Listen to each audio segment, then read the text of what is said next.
Les Pyrénées dans vos chaussures. Dans les pas de Ramon, pas à pas, mot à mot. Laissez-vous cheminer sur un itinéraire scientifique. Du haut des cimes jusqu'au plus profond de leur ADN, redécouvrez vos Pyrénées.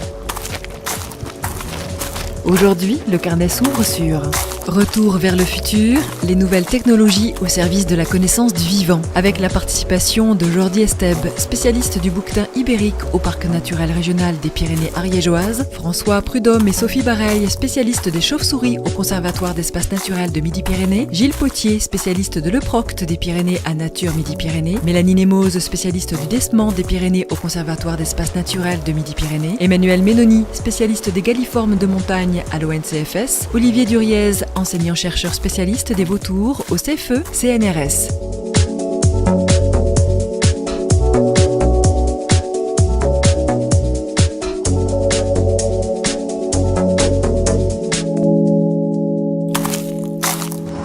À l'embranchement, prenez à gauche. Tous les bouquetins qui sont lâchés ici dans les Pyrénées, ils sont équipés à minima de boucles auriculaires. Ensuite, en complément à ces boucles d'oreilles, une grande partie des animaux qui sont équipés de colliers, qui possèdent pour la plupart une technologie GPS. Tournez à droite. Qui me permet de connaître à intervalles programmés où sont les animaux et d'enregistrer ces positions.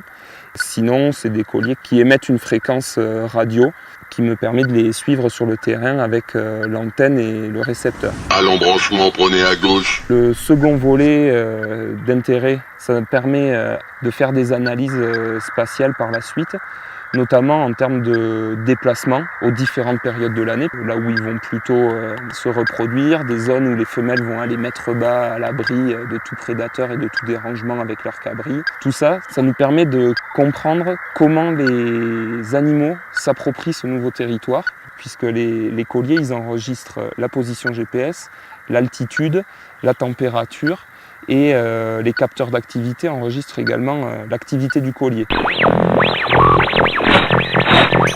Grâce à la technologie, c'est désormais possible. Les chauves-souris utilisent des sons qui ne sont pas audibles pour notre oreille, c'est les ultrasons, qui est un monde qui nous est quasiment inaccessible. Depuis plusieurs années maintenant, on a su créer des outils, des détecteurs d'ultrasons, qui transforment les ultrasons que ces machines captent en des sons audibles par l'homme.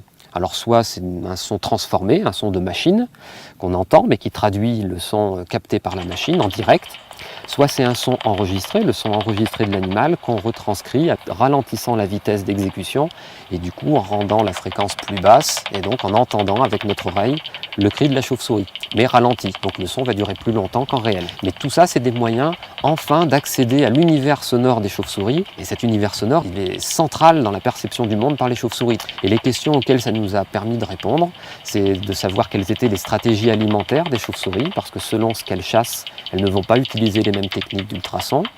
Quand on est à un endroit donné, en écoutant ce qui se passe, on arrive à savoir quelles sont les espèces qui fréquentent, parce que chaque espèce va avoir un type d'émission d'ultrasons différent. Et puis on va savoir ce qu'elles y font. Est-ce qu'elles sont juste en train de le traverser ou est-ce qu'elles sont en train de chasser? Parce que selon leur type d'activité, elles n'émettent pas non plus les mêmes ultrasons.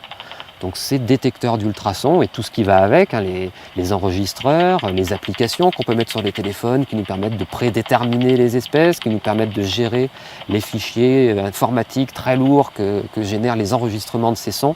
Toutes ces technologies-là nous permettent aujourd'hui d'acquérir un nombre de connaissances sur la fréquentation des terrains de chasse, en particulier par les chauves-souris, auxquels on n'avait pas du tout accès jusque-là. La trajectographie, c'est une technique peu expérimentale, mais qui commence à être utilisée et développée aujourd'hui par les ultrasons des chauves-souris en plaçant des micros à certains endroits. On arrive avec la distance à laquelle le micro capte le son des chauves-souris, avec plusieurs micros, à retracer la trajectoire en fait que fait la chauve-souris dans l'espace, c'est-à-dire entre le temps que met le son à atteindre le micro 1, puis le micro 2, puis le micro 3. On sait d'où elle vient, à quelle vitesse aussi elle va, et ensuite on peut traiter l'information aussi pour avoir une info en 3D, donc savoir à quelle hauteur aussi de vol elle va, et ça c'est intéressant notamment pour les études de collision. et de passages routiers, puisqu'on aimerait bien avoir souvent des informations qu'on n'a pas de nuit, rien qu'avec les sons, de savoir comment elles passent, comment elles traversent, à quelle hauteur, quel comportement elles ont. Et donc ça, c'est intéressant et prometteur pour la suite des études sur les chauves-souris. Pour les euproctes et les calotritons, la durée de vie, c'est environ une quinzaine d'années. La squelettochronologie, en fait, c'est basé sur le même principe que les cernes d'accroissement sur le tronc des arbres. C'est-à-dire comme c'est des animaux qui ont un cycle d'activité annuel assez binaire, c'est-à-dire qu'en hiver, ils font rien et en été, ils s'activent pour schématiser. Les os creux, donc les os comme les phalanges, les fémurs, etc., en fait, s'accroissent périodiquement. Et donc, il y a des cernes d'accroissement et comme ça, on peut déterminer leur âge. On s'est penché ces dernières années sur l'idée de développer des méthodes qu'on appelle non-invasives, c'est-à-dire qui ne demandent pas de manipuler le décement, parce que c'est vrai que le décement est une espèce assez fragile, avec un statut menacé, donc moins on le manipule, on le capture, etc., et mieux c'est pour lui. Grâce à la technologie, c'est désormais possible. Grâce à l'ADN que le décement a dans ses cellules, l'idée c'était de mettre au point des marqueurs qui permettent trois choses. De vérifier que c'est bien du décement, donc c'est des marqueurs qui sont spécifiques à l'espèce. On sait qu'on ne le confond pas quand on ramasse une crotte de décement. On passe à la moulinette de la génétique cette crotte et on peut savoir donc si c'est bien du décement ou si on s'est trompé avec d'autres espèces qui fréquentent les mêmes milieux. Ça nous a permis d'asseoir la présence du décement dans certains lieux. Un autre niveau d'investigation, c'est au niveau du sexe. Ces marqueurs ne fonctionnent pas pour le moment sur les crottes. Par contre, en cas de capture d'un individu ou d'un cadavre trouvé, etc., on peut, soit à partir de tissus, soit à partir de poils, vérifier le sexe de l'animal.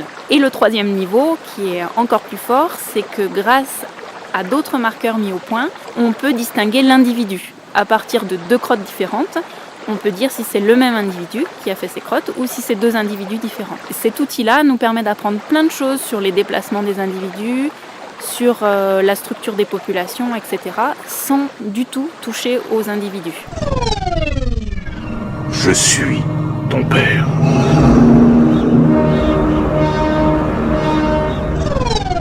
Une autre technique qu'on se prépare aussi à utiliser, c'est ce qu'on appelle la bioacoustique. C'est-à-dire que maintenant, il y a des spécialistes des sons qui sont capables, d'enregistrant avec des capteurs qu'on pose dans la nature, d'une part des espèces, mais aussi des individus. Par exemple, un chant d'oiseau, il y a deux signatures. Il y a la signature d'espèce. Comme nous, les humains, on a tous une voix d'humain, ça se reconnaît, mais moi, j'ai pas la même voix que vous, etc. Et donc, il y a une signature de l'individu. Et ça veut dire qu'on peut marquer, on peut faire un marquage non invasif, parce qu'on n'a même pas besoin d'attraper l'animal, il suffit d'attraper son son.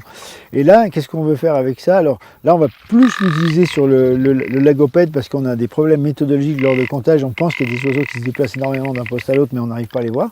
Et pour les tétras, nous, ce projet qu'on a, c'est de voir si des endroits ont été travaillés en faveur du grand tétras ont plus de biodiversité ordinaire que des endroits qui n'ont pas été travaillés, des témoins, si on peut dire. Et donc là, l'idée, c'est de mettre des capteurs dans ces zones-là qui enregistrent tous les sons de l'environnement dans un rayon de 100 mètres.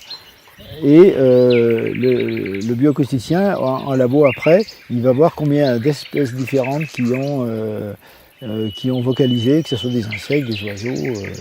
Et donc, il va donner une espèce de valeur indiciaire. Là, il y a plus de biodiversité que là.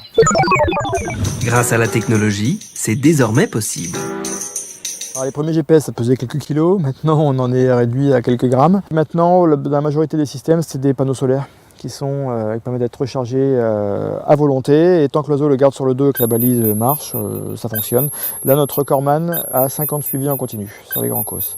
Les Pyrénées, on a commencé depuis 2 ans seulement, donc on en est à actuellement presque 2 ans de suivi sur quelques oiseaux de la vallée d'Ossau. Et le progrès ultime actuellement, c'est le téléphone mobile. Maintenant, on utilise le réseau de téléphone mobile plutôt que les systèmes Wi-Fi. Donc, leurs récepteurs communiquent les informations directement par SMS ou maintenant par GPRS, donc par le même même système que les téléphones mobiles qu'on utilise tous. Donc ils ont une carte SIM intégrée et ils téléphonent au serveur pour envoyer leur position régulièrement. Et ça réduit considérablement les coûts par rapport au système Argos. Et ça les rend aussi indépendants de tout système terrestre, notamment le problème du réseau Wi-Fi. On peut avoir beaucoup de données transmises, mais il faut que les oiseaux reviennent sur leur site principal, les sites d'alimentation ou les colonies. Et là, par le système GSM, on est plus dépendant de tout ça. Il faut un bon réseau quand même. Le progrès sera sans doute des systèmes de transpondeurs aux puces RFID qui sont utilisés de plus en plus, par exemple à la place du tatouage chez les animaux domestiques. À la place de mettre une bague ou un tatouage, on met une petite puce qui a la taille d'un grain de riz sous la peau, qui est un système inerte qui reste toute la vie et qui est lu comme un code barre par un récepteur spécialisé. Donc c'est pas encore développé en France, mais ça a été développé par des collègues en Israël depuis quelques années. J'espère qu'on pourra mettre en place ce genre de système dans les Pyrénées dans les années à venir pour mieux comprendre la démographie de l'espèce et l'évolution des populations des vautours en général sur la chaîne pyrénéenne. L'homme ne sera alors définitivement plus le seul animal connecté.